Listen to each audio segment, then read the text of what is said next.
Hello and welcome to the Muscle Preservation Podcast. This is your host, Marianne Peak, founder and owner of Peak Mind and Muscle, where I work with women on GLP-1s to do it right, do it once, and keep their results forever.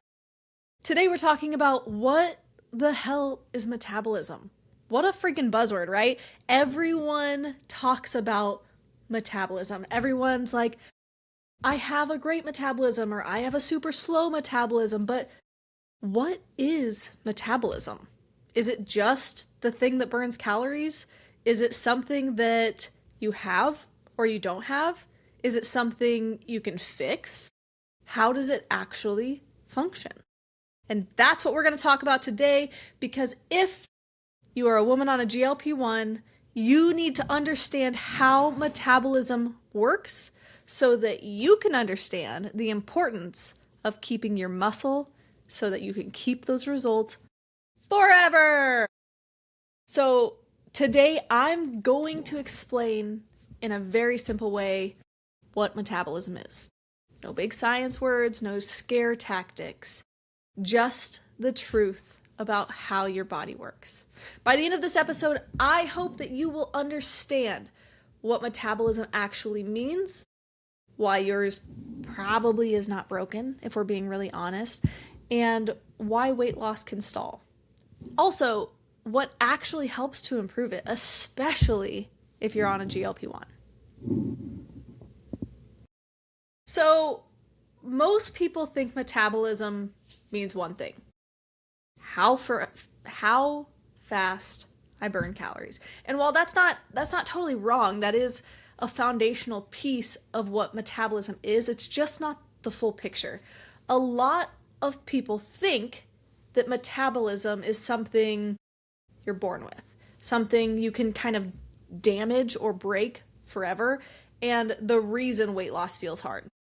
But what's important to know is that metabolism is not a switch. It's not good or bad, and it's not broken just because your weight loss feels slow or you're not experiencing the same results as somebody else who's seemingly doing the same thing. Here's the simplest way to think about metabolism. Your metabolism is everything your body does to keep you alive. That includes breathing, digestion, circulation, hormones, body temperature, muscle repair, brain function. It's everything. It's every single thing your body does to keep you alive. Your body is always using energy, even when you're doing nothing. Even if you're having one of those bed rot days where you literally stay in bed, put on Netflix, just stream all day long, your metabolism is firing. Your metabolism is controlling your breathing, your digestion, your circulation, your hormones, body temperature, muscle repair, brain function, everything.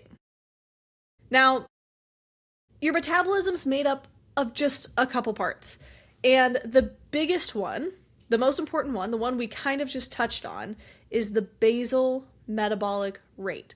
Often, if you're doing research, this is shortened to the acronym BMR, basal metabolic rate. That's the energy your body uses to exist. Everything we just touched on, just existing. That's the energy your body uses, your basal metabolic rate. And what feels like a mystery is that muscle uses more energy than fat. And I just want you to sit with that for a minute, because what muscle uses more energy than fat? What does that mean?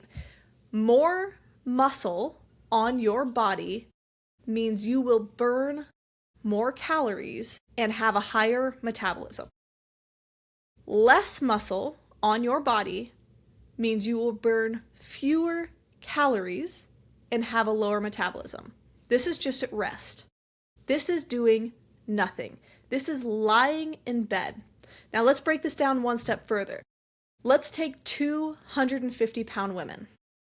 One of those women is 45% fat. One of those women is 25% fat. Both of them got the flu, damn it, and are just laying in bed all day long. The woman who's 25% fat is burning more calories than the woman who's 45% fat. They weigh the exact same. They are including the exact same stimulus, which in this scenario is nothing. The woman with more muscle is burning more calories without doing any more work. Just soak that in for a second. Just soak it in. So when people lose weight very, very fast, especially without strength training or enough protein, they often, and by often I mean almost 100% of the time, lose muscle along with fat. So put this all together. Let's take the puzzle pieces and connect them. If we're losing muscle while we lose weight because we're not strength training or eating enough protein, and we know that a more muscular body burns more calories, then what are we really doing? What are we actually doing when we lose weight that includes a large portion of our muscle? What we're doing is slowing down that metabolism. What we're doing is creating a scenario where we can't burn as many calories doing the same amount of work as everyone else. It becomes harder. It becomes a bigger challenge, and you require less calories. So not only do you have to work harder to lose weight, you have less calories to do it on when you aren't working with a muscular body. So to simplify that, when muscle goes down, metabolism slows down. Not because something's broken. This is a system, right? Not a light switch. It's not broken, but because your body adapted to what it was being given. You live in a human body. Everybody's is different, but the systems function the same in general. Now, this is really important to understand. Your body is always going to protect you. Your body is always trying to protect you. If it senses that your food intake for long periods of time is really low, it becomes more efficient at using fewer calories, at using less food. It holds on to energy. That's not failure. That's not your body doing something wrong. That's not a broken metabolism. That's just your biology. Your body is going to protect you. And let's talk about energy for a moment. Now, I'm not going to deep dive on macronutrients here, but I do want to take a moment to explain the 3 energy sources our bodies receive. The first and most efficient energy source is carbohydrates. When you eat carbohydrates, your body says, hell yeah, brother, we can use that. We can use that right now, and we can use that to function all of our systems. The second source is going to be fat. Fat is a great energy source down the road. Fat is something that your body is going to burn once it doesn't have enough carbohydrates anymore. And then lastly, and the least efficient source of energy, is going to be protein. Protein's main purpose is not to create energy. The main purpose of protein is to build and protect muscle. Protein is filled with amino acids, which are the building blocks for muscle. You have to have amino acids to build muscle. So that's protein's main function. On some level, it can be used for energy, but it's the least likely source of energy your body wants to use. So when I say to you that your body is going to hold on to energy, What that means is that your body's going to use up the carbohydrates you're giving it quickly. It burns through them as quick as you put them in. What it's going to hold on to, because it thinks that it needs to protect you, is going to be the fat, because we can store fat as humans for energy later. And if the signal we're telling our body is that we are not going to feed our body enough, then the human body, your human body, is going to protect yourself by holding on to your fat. I don't know about you, but pretty much everyone I work with and everyone I talk to is trying to get rid of their fat. And if we put those puzzle pieces together, eating fewer and fewer calories, telling your body you're not going to feed it, is just going to tell your body to hold on to that fat. Again, this isn't failure. It's biology. And it's not something that's taught in a widespread fashion because metabolism is used as a buzzword. It's used as a scare tactic. It's used as a gimmick. But it's just a system in your body and one that you can master to your benefit. So let's talk about why most people feel like their metabolism is broken. People who feel like they have a broken metabolism typically have a down-regulated metabolism. What does that mean? A down-regulated metabolism usually happens from long periods of undereating. That's like number one. It can also happen when you lose weight too quickly. If you're not eating enough protein, if you're not strength training, or you're repeating diet cycles. So that kind of yo-yo dieting. And I mean, if you put it together and you really think about it, this is really common with GLP-1 use. All of those things I just mentioned are kind of hallmarks of the GLP-1 medication. Long periods of undereating, losing weight too quickly, not eating enough protein, not strength training, and repeating the diet cycle. Getting off the medicine, putting the weight back on, getting back on the medicine, losing the weight over and over and over. Now, when we're talking about GLP-1 specifically, the medication reduces your appetite. That's its job. Science solved for hunger, and what an incredible time to be alive, truly. This is pivotal, life-changing science. Science solved for hunger, and this medication does its job. People eat far, far less. Your weight drops quickly, but muscle often drops too. Then, months later, people say, I'm barely eating and I can't lose any more weight. Well, if we take what we just learned a few minutes ago, we can start to put the picture together as to why that's happening. But let's talk about what's going on. You have less muscle. You have lower energy needs. Remember that basal metabolic rate. You have less metabolic demand. Your body wants and needs less calories. Again, not broken. It just adapted to the stimulus you were giving it. Now, this part matters the most.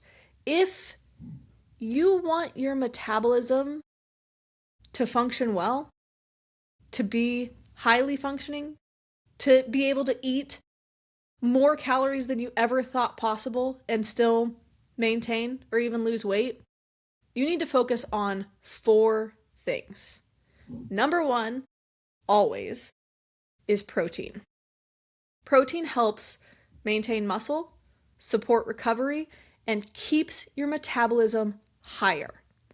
Most women, not just on GLP-1s, across the board, most women undereat protein. Now amplify that tenfold when you're on a GLP-1. Number 2 is strength training. First of all, I just want to throw it out there. You're not going to get bulky. If you are a middle-aged woman, even if you're a young woman or an old woman, but I'm middle-aged-ish, So I'm going to talk to middle-aged women. You're not going to get bulky. I've been trying to put muscle on for years and it works. Like I'm putting muscle on and I still don't look bulky. You're not getting bulky by accident. That takes so much work. So let's take that off the plate. Strength training is essential. It's essential. It's not optional. Muscle is what keeps your metabolism working. You don't need to lift extremely heavy every day, but you do need resistance. Cardio will not do this alone. Do you need it one more time? One more time. Cardio is not building your muscle. Now, I don't want you to hear that and think, oh, Marianne says don't do cardio. Cardio has its purpose. Cardio is essential for heart, lung, respiratory, mental health. Cardio is also wildly important. But strength training, in terms of metabolism, is essential. Moving on to number 3, eating enough is the third thing you have to focus on if you want a metabolism that actually works. Consistently eating too little tells your body to conserve energy. That makes fat loss harder, not easier. It could not be simpler than that. In theory, of course. Everything's easy in theory. Nothing is all that easy in practice. But in theory, eating enough is the only way to make sure your body knows that it can get rid of fat. It can just let it go because you've got the calories and energy sources coming in, so your body doesn't feel the need to protect the resources it has. Think about this. This is a little bit of a tangent I'm going to go on here for you, but remember back in COVID when everybody ran out of toilet paper? This is your body when you don't give it enough calories, okay?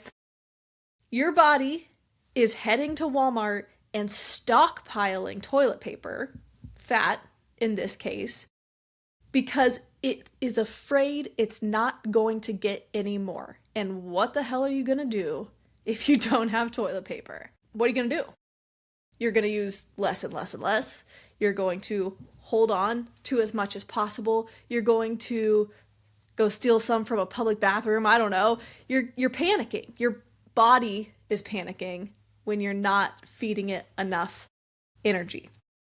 So a little bit of a tangent there, but I feel like that's a good representation of how we hoard. Our body hoards our fat when it doesn't believe more energy is coming. I just really want you to go home grasping that concept. And number 4, focus for bettering your metabolism is going to be consistency over extremes. And this is going to be a theme throughout this podcast. Crash dieting leads to rebounds, period. I don't know what to tell you. If you're doing a lemon juice, cayenne pepper crash diet cleanse, you're going to put that weight back on.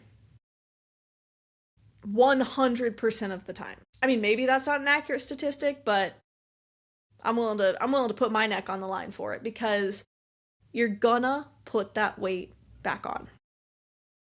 Slow, steady progress leads to long-term results. Changes in your behavior leads to long-term results. Changes in your behavior today probably isn't going to change tomorrow. Changes in your behavior this week might have an effect on this week.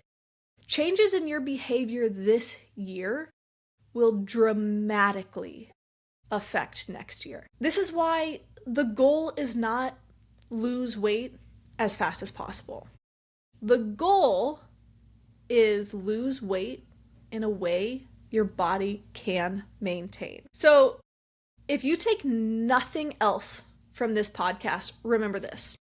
Your metabolism's not broken. It's responsive. It's supposed to be. It's responsive.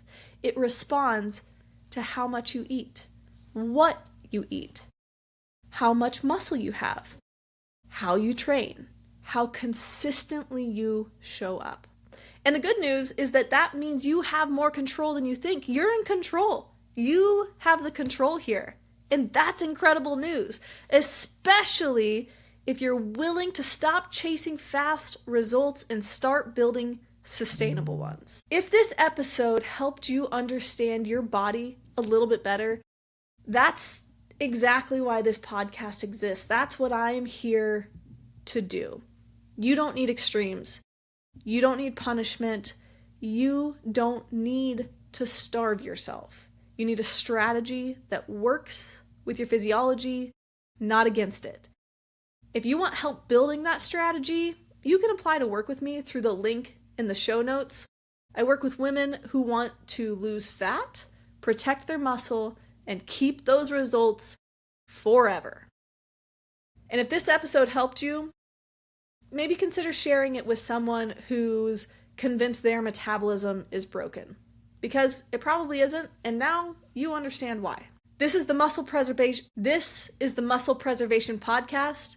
Do it right, do it once, and keep your results.